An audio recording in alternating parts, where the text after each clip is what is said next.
New drone, new goggles. Let's see what we can do.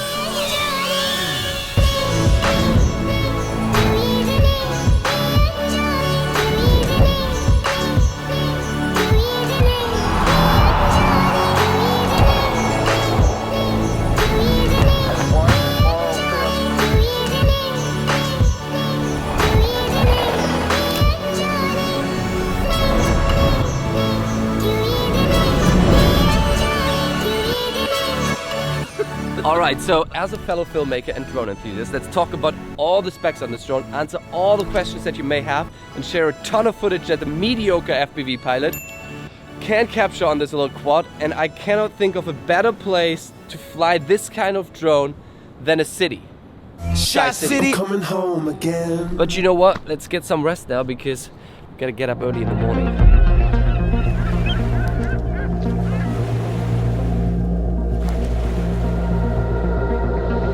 Well, good morning. What's actually good about mornings is that you have less people around, lower winds, and amazing light. So, see what we can get. I'm looking for Paul. There's Paul. He's gonna be helping shooting today and also gonna be our athlete model. So you gonna run or you gonna bike? I'll bike. Okay. Let's do it. Let's do this. But let's talk about the basics first. So the Avatar is not a banana. It's actually what DJI calls a flight experience drone. I would say with its 5-inch diameter and 400 grams, it falls into the Cinewhoop category. For us laymen, between us laymen, Cinewhoop drones are generally smaller drones that have duct or guarded props so that you can fly in tight spaces, close to people and through tight gaps. So that's basically what a Cinewhoop drone is, and let's see what we can do with it.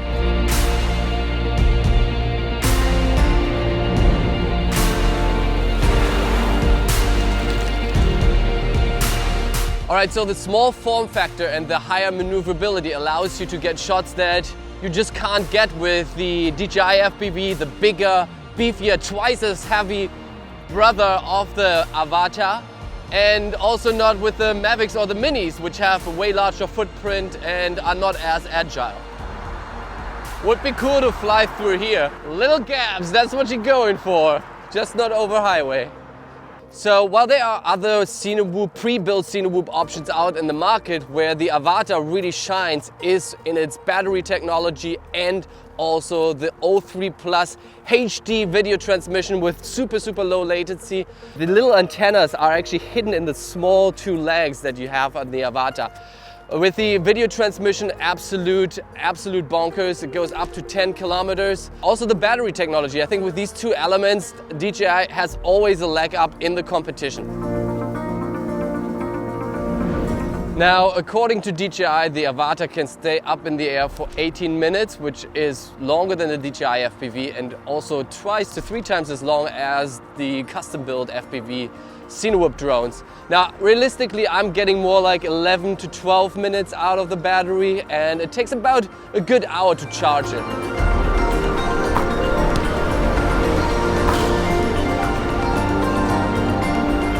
Shit, I'm gonna ask him. You can record this. I'm shooting a YouTube video about a drone, like a small drone that I'm filming right now. And I saw you busting out some dance moves. Would it be cool if I just like fly around you and film it a little bit? Share it with me? Of course. You can post it on social then. I will email you the footage. Okay. You're down for it? Yeah. Like, you just do your thing.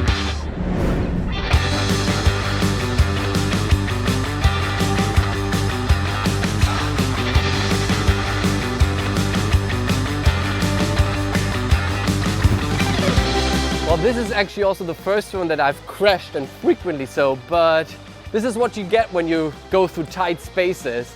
But I have to say, it actually holds up very well. That is thanks to the robust frame, and even if you hit one of these little barriers or walls, no problem. But not if you do so at its top speed of 97 kilometers or 60 miles per hour. Also very important to know, since you may have come accustomed to it by all the other DJI drones like the Mavic, is that the Avata doesn't have any sensors. Now, this is not how you fly these drones anyways, but something definitely to keep in mind, because when return to home kicks in, it ain't gonna stop if there's a tree in the way. That said, it actually has 2 downward facing sensors that measure the distance to your ground up to 10 meters. And I think I noticed that, especially in indoor spaces, that's how it also a little bit maintains its position. When it comes to flight modes, you can fly in normal, sports and manual, aka acro. Overall, I think it's easier to fly than the DJI FPV. I think it's because I'm a little bit more chill because of the prop guards, and it's quieter as well. While normal mode is more akin to flying a Mavic or a Mini, the sports mode is really where the fun begins. And I found myself actually flying way more daring maneuvers in sports mode, way faster through tight gaps than I would do in acro, where I'm a little bit more jittery. And this is, I think, because you don't have to worry about altitude control as much, because the drone would just hover if you leave all your controllers going. Sports mode also has the nice benefit that the angle of the camera is maintained no matter how fast you fly. So especially if you fly from outdoors to indoors, where you fly outdoors way faster, and then you go to indoors where your drone is not at much of a tilt, in manual mode you would have to actually adjust your gimbal. When you fly sports mode, it just maintains that angle that you set it at, and then you can vary between speeds very easily without worrying about the camera angle. This is how I actually shot a one-shot tour of a World Cup stadium in Germany last week. I will drop a dedicated video on how I shot this very soon, so stay tuned. Trust me, it's a doozy. Though if you want to do split S, drops, dives and heavy banking, you have to fly in acro mode. Manual mode, you just disable a setting here so that you can actually flip the drone around and have it drop vertically. And you have to unscrew 2 screws here so that you disable the spring here so that the stick here stays in position. Very important for flying manually. Though if you're new to FPV flying, I definitely recommend dedicating some time in the flight simulator in the DJI Virtual Flight app. It's taken some time to get to know on how to use the sticks here, and at some point it will just click. If you're used to flying FPV drones, note that the Avata flies definitely different than the DJI FPV. It is lighter, so you are more susceptible to winds, and it's also, if you do split S drops, you will see and notice some prop wash, so definitely be aware of it. Do some test flights before you go do daring maneuvers.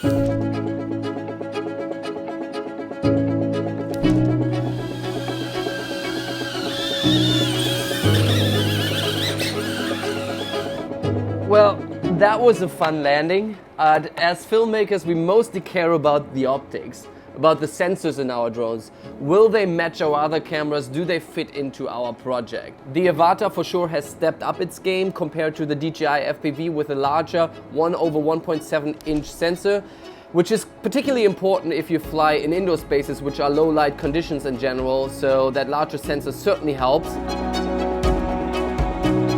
You can shoot in 4K 60, 4K 50, but not in 24 frames per second. So I asked her, hopefully they will add this later on in an update. You can also shoot in 2.7K 120 if you need that really, really slow motion.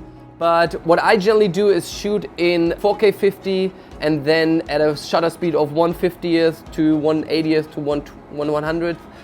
So that I get this motion blur. So I add these little tiny ND filters on it, because that motion blur is really what you want to have if you fly close to things, so to really transmit that feeling of speed and proximity. With a fixed f2.8, 12.8mm full frame equivalent wide angle lens, that's a mouthful, you get a super wide field of view that allows you to orient yourself, but also the electronic image stabilization and Rocksteady to smoothen out and stabilize any shakes that you may have.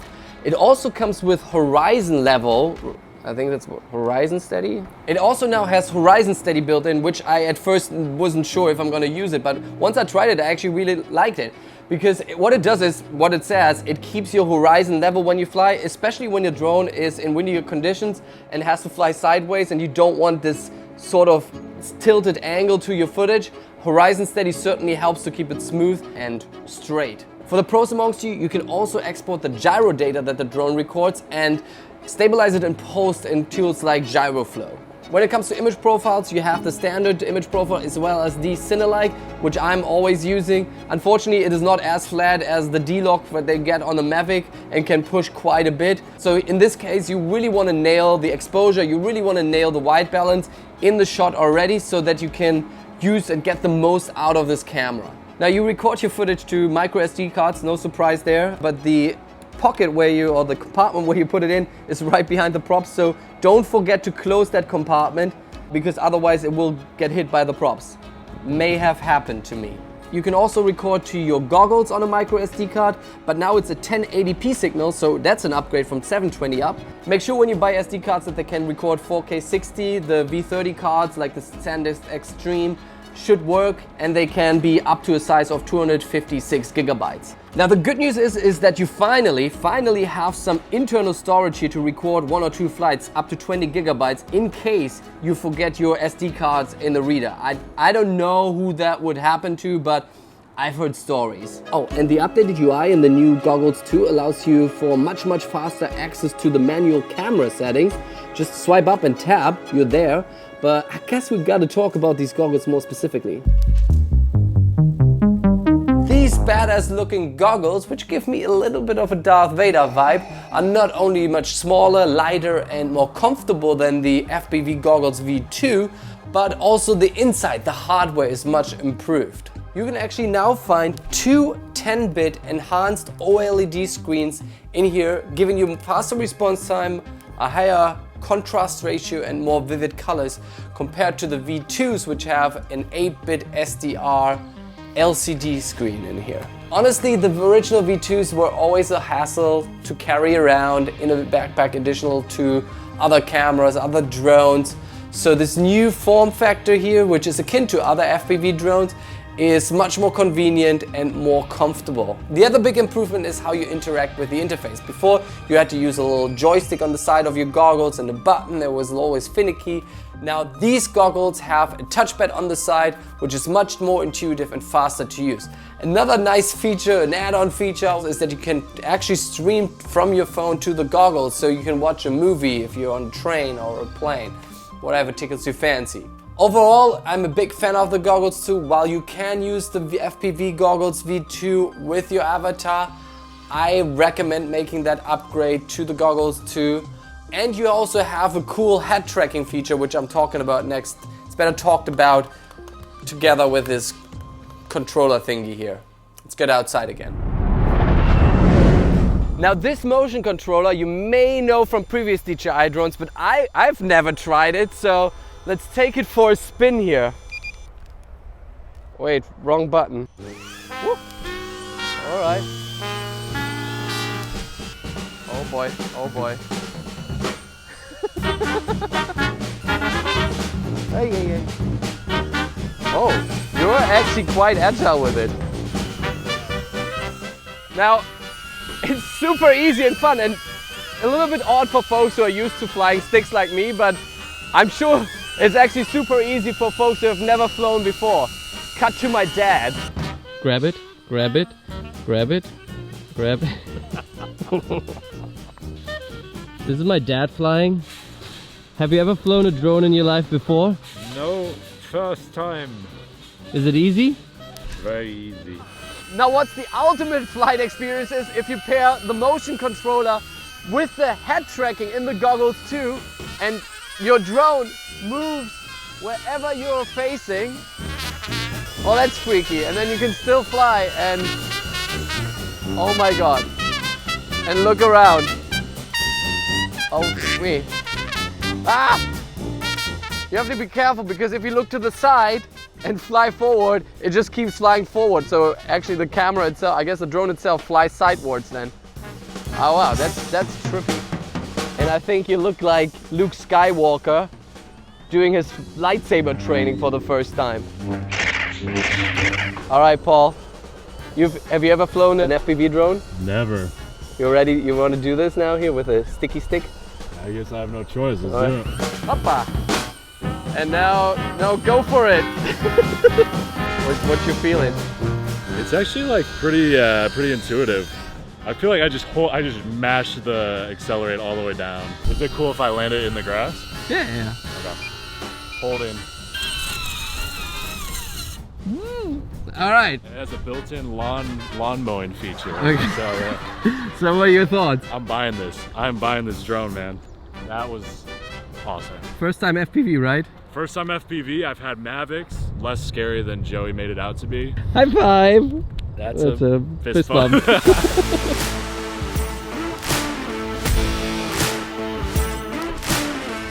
Of course, now, even with the best training and endless hours in the sky, there's always a chance of a flyaway, of a collision, of a water landing, or whatever you do with your drones. Could be also just natural wear and tear. And this is where DJI Care Refresh comes in super handy. They now also offer it for the Avata. And this is the service where you just send in your broken or damaged drone and DJI replaces it with no questions asked. And here's a cracker, they now reward safe flyers like you and me. Of course, I'm not crashing drones. So if you don't use that replacement service, you get an extra year of warranty as a reward. That's cool, but here's another cracker. We're gonna give away 1 year of DJI Care Refresh for your Avata in this video, and all you have to do is sub to this channel, subscribe that means, subscribe to the channel and leave a comment down below. Can be anything, but just add the hashtag Avata in your comments so I can easily find your submission. And then on September 25th, I'm gonna randomly pick someone and announce that person on my Instagram and also here in the comments. So just submit it, just sub it, and good luck with that.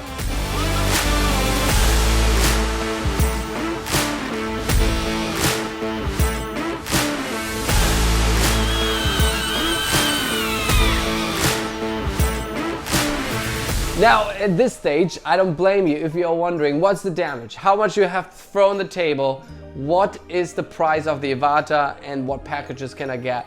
Well, at the point of this recording, I don't know myself, so I have to use some movie magic in post to let you know. But what I can tell you is that you can get the Avata, just the Avata by itself, with no goggles, with no controller, just the Avata and a battery for $629 US. I mean, and then you can also get the package where you have the Avata, the new goggles, which I love, and the motion controller for $1,388 US. But wait, there's another package. You can also get the Avata with the motion controller and the DJI FPV goggles V2 for $1,168 US. Why are you laughing? It's so funny. On the where are my accessories? Now on the accessories front, you can get the Fly More kit, which gives you 2 extra batteries and a charging hub that allows you to charge 4 batteries. And you can get the ND filters, which are in the 8, 16 and 32. Absolute no-brainer for filmmakers like us.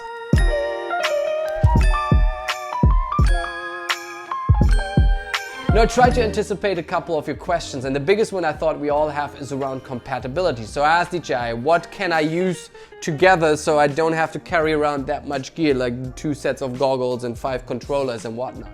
Well, here's the good news. If you have already the DJI FPV with the V2 goggles and the controller, both the controller and the goggles work with the Avata, so all you have to buy possibly is just the Avata, and you can just carry around these 2 drones and the same controller and goggles. What's important to note is that the new goggles too are not compatible. They do not work with the DJI FPV.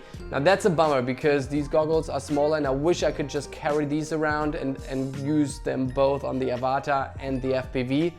But I gave that feedback, so hopefully they will push maybe possibly an update out that allows me to use these awesome goggles also with the DJI FPV. Clearly I can't fly and stand. This like always gets me confused. Better to sit down.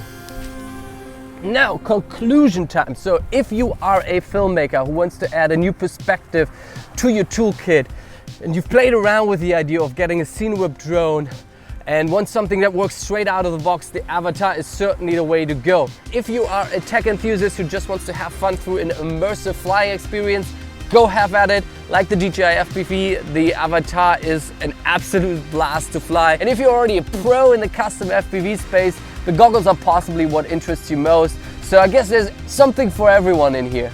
Now, there will be a lot more videos about drones and filmmaking coming in the next couple of weeks. It's seriously the summer of gear for gearheads like us. And so consider subscribing to the channel, join the party, it's free. And also let me know if you have any questions about the avatar. I will try my best to get the answers for you. And as always, thanks so much for watching. Have a good morning, have a good night, whenever and wherever you are around this very beautiful planet. Bye bye.